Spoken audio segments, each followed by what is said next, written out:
Hello. तो आज सबसे पहले यहाँ पर उपस्थित तमाम साथियों को, हमारे अभिभावकों को और युवा जितने लोग उपस्थित हैं सभी को स्वतंत्रता दिवस की असंख्य हार्दिक शुभकामनाएं। आज शिव शक्ति क्लब के तत्वाधान में आयोजित इस फुटबॉल प्रतियोगिता के फाइनल में जो टीम विजयी हुई उनको शुभकामनाएं और जो टीम हार गई है उनको अगले साल के लिए हमारी शुभकामनाएं। जहां तक खेल का विषय है, ये फुटबॉल का खेल है। देश के महान संत हुआ करते थे, उनका नाम था विवेकानंद। उन्होंने एक बार कहा था कि भारत के युवाओं को फुटबॉल खेलना चाहिए। तो बहुत सारे लोगों ने शायद मन में ये ख्याल आया होगा कि आखिर एक संत होके उन्हें युवाओं को वेद पढ़ने की सलाह देनी चाहिए थी, उन्हें युवाओं को अच्छे पुस्तक पढ़ने की सलाह देनी चाहिए थी, उन्हें युवाओं को अच्छा संस्कार अपने अंदर ग्रहण करने की सलाह देनी चाहिए थी। लेकिन एक संत युवाओं को फुटबॉल खेलने क्यों बोल रहा है? तो ये समय था 1900 से पहले का। उस समय भारत देश अंग्रेजों के अधीन था। अंग्रेजों के अधीन तो था ही, साथ ही हम लोग काफी विचारों से बटे हुए हैं, आज भी बटे हैं, धर्म के आधार पर, जात के आधार पर, भाषा के आधार पर। तो महान संत विवेकानंद का यह मानना था कि अगर भारत के युवा फुटबॉल खेलेंगे तो उनमें विचार मिलेगा। जब वो एक दूसरे के साथ खेलेंगे, एक दूसरे के साथ जुड़ेंगे, तो भारत देश की आज़ादी में यह सहायक होगा। इसलिए आज आप देख लीजिए, इसी मैदान की बात कीजिए, आपने कभी किसी भी खिलाड़ी से उसका जात से और धर्म से परिचय नहीं लिया। जब देखिएगा हाफ टाइम का खेल होता है तो जिस जर्सी को हम पहनते हैं, खासकर गांव देहात के खेलों में, उसी जर्सी को बदलकर दूसरा खिलाड़ी आता है। जबकि आप अपना घर में चले जाइए, यदि आपका सगा भाई है ना, तो आपका पहना हुआ ड्रेस नहीं पहनेगा, इतना बदबू देता है। लेकिन जब आप फुटबॉल के मैदान में आते हैं तो उसी जर्सी को हाफ टाइम में या फिर जब खिलाड़ी का चेंज किया जाता है, उसी जर्सी को भले वो पलट दे, कभी कभी होता है खिलाड़ी जब ज्यादा बदबू आता है तो जर्सी को पलट के मैदान में आ जाता है, लेकिन उसी जर्सी को पहन के आता है। इसीलिए विवेकानंद ने कहा था अगर आप साथ में खेलोगे, वहां जात पात का जो भेद है वो मिटेगा और आप एक दूसरे के करीब आएंगे। तो खेल हमेशा जीवन में होना चाहिए। और जैसा कि जहां तक झारखंड का विषय है, देखिए झारखंड आज अगर हमारी सरकार थोड़ी सी मेहनत करे तो नो डाउट बहुत अच्छे अच्छे खिलाड़ी तराशे जाएंगे। और चूंकि हम लोग 2024 का विधानसभा चुनाव लड़ने वाले हैं, लोकसभा में हम लोग चुनाव लड़े थे, अच्छा वोट मिला था। हार जीत अलग विषय है, क्योंकि भारत देश के इतिहास में पहली बार है कि सब नए लड़का लोग पार्टी बना के चुनाव लड़े हैं। तो अगर हम लोग चुनाव में आते हैं, अगर सत्ता में आने का मौका मिलता है, तो हम लोग का मैनिफेस्टो में बकायदा रहेगा युवाओं की नौकरी के अलावे खेल कूद हमारे मैनिफेस्टो में रहेगा। क्योंकि खेल कूद से अगर आप नाता तोड़ेंगे तो फिर आपको अपने उम्र कम करना पड़ता है। आज देखिएगा, वो अब तो कोलियरी के बगल में रहते हैं, देखिएगा जो अफसर लोग रिटायर हो गया है, सुबह सुबह जाता है मॉर्निंग वॉक में। 60 65 साल 70 साल 75 साल उम्र है। जिस उम्र में अपना पोता को खिलाना चाहिए था, अपना घर परिवार देखना चाहिए था, वो ग्राउंड में जा रहा है दौड़ने के लिए। कहे मालूम है, वो जवानी में दौड़ा नहीं है भैया। इसलिए खिलाड़ी को गरीबी छू सकती है, एक खिलाड़ी को गरीबी छू सकती है, बीमारी नहीं छू सकती है। अभी आपको तय करना है बीमार होना है कि नहीं होना है। अब जाके पूछिएगा, उन लोग जितना भी मैनेजर है वो इतना पढ़ने लिखने में बिजी था, भले नौकरी किया, जिंदगी का 60 साल पार कर लिया है, लेकिन जिंदा रहने के लिए डॉक्टर बोला है कि सुबह मॉर्निंग वॉक पे जाइएगा। 4 बजे सुबह उठ के जाता है। रिटायर्ड अधिकारी लोग, बड़ा बड़ा अधिकारी देखिएगा ग्राउंड में मिलेगा, कोई जाके हंसता है, वो हंसने का भी गेम आया है।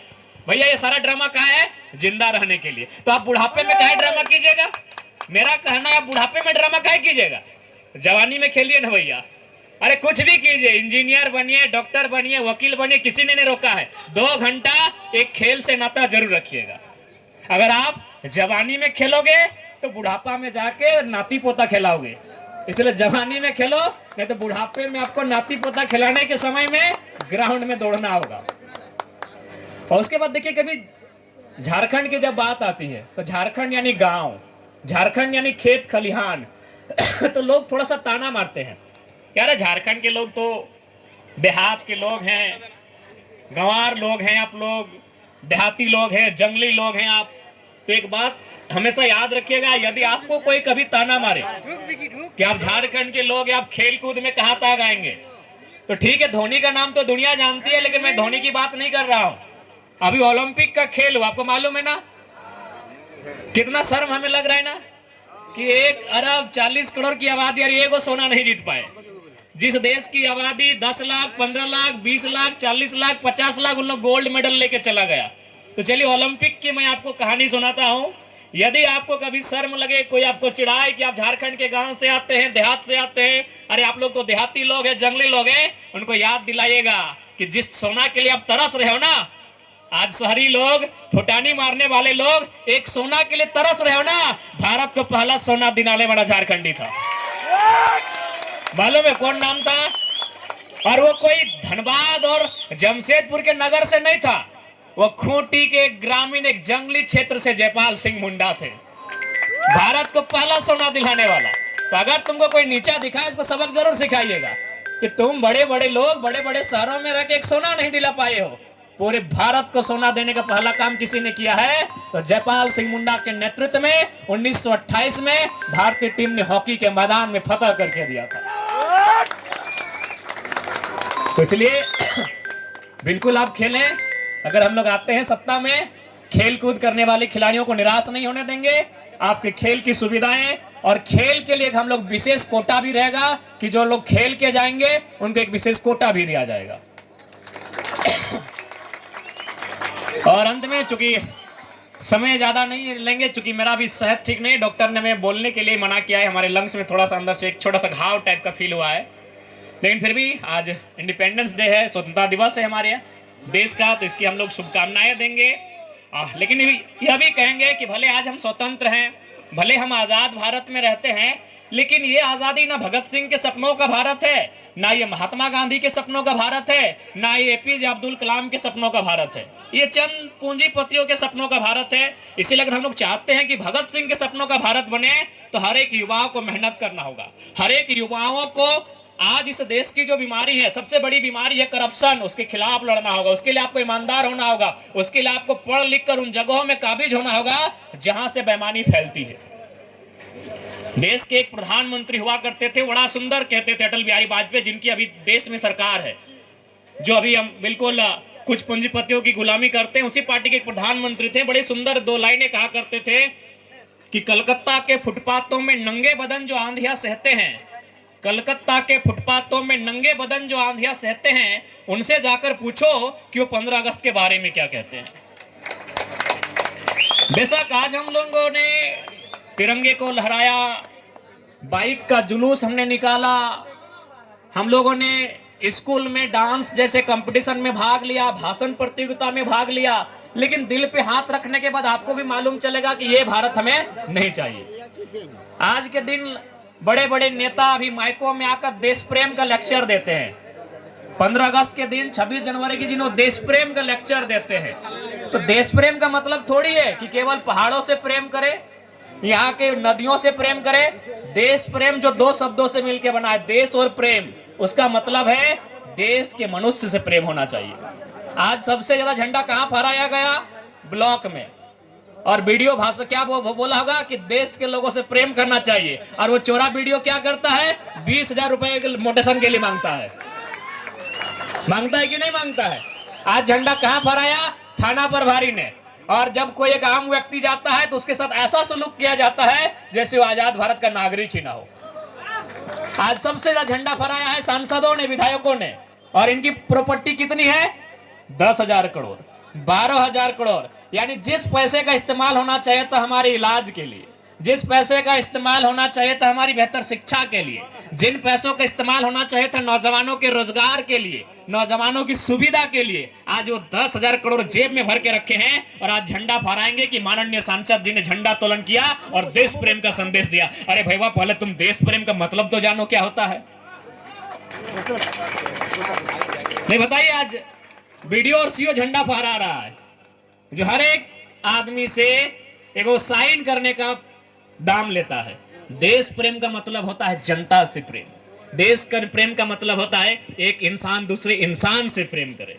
देश प्रेम का मतलब नहीं होता कि हम केवल एक तिरंगे से प्रेम कर लिए। जन गण मन जब आया तो हम सावधान की मुद्रा में खड़े हो गए 52 सेकेंड, राष्ट्रगान का सम्मान कर दिए, वो देश प्रेम नहीं है। देश प्रेम सबसे महत्वपूर्ण है एक इंसान दूसरे इंसान की भावनाओं को समझना, उसके साथ मनुष्य जैसा व्यवहार करना और उसके हितों की रक्षा करना, उसे असल में देश प्रेम कहते हैं।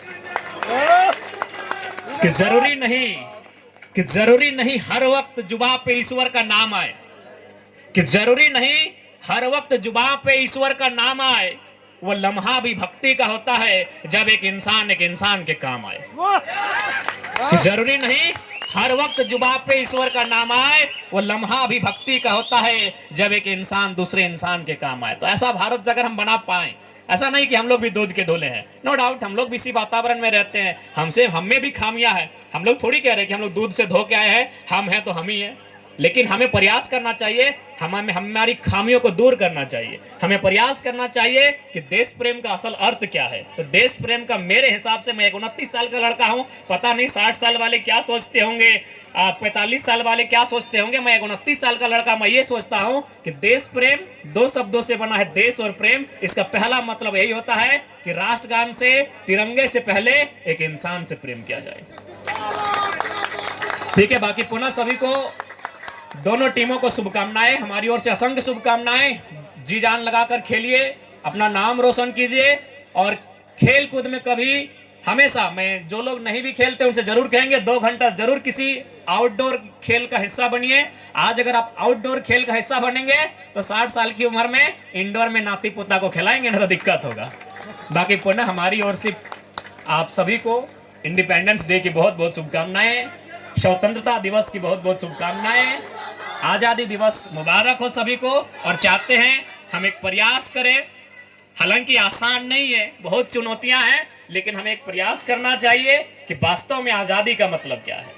वास्तव में आजादी का मतलब, जो भगत सिंह कहते थे कि कोई आदमी इतना गरीब ना हो कि उसे अपने आप को बेचना पड़े, और कोई आदमी इतना अमीर ना हो कि दूसरे आदमी को खरीद ले। आज हमारे देश में दोनों होता है, एक आदमी गरीबी में अपने आप को बेच देता है, मतलब मजदूरी उसके घर में करता है, एक बंधवा मजदूर बन के कि 2 पैसा आएगा तो अपने बच्चे को पढ़ाएंगे, अपने बच्चों को लिखाएंगे। यानी आज देश की हालत क्या है कि एक आदमी अपने आप को बेच भी रहा है तो उसी टाइम कोई खरीद भी तो रहा है। तो ये भगत सिंह के सपनों का भारत नहीं है, क्योंकि उन्होंने यही कहा था कि कोई व्यक्ति इतना अमीर नहीं होना चाहिए कि दूसरे व्यक्ति को खरीद पाए, और कोई व्यक्ति इतना गरीब नहीं होना चाहिए कि उसे अपने आप को बेचना पड़े। तो हमारा एक प्रयास होना चाहिए।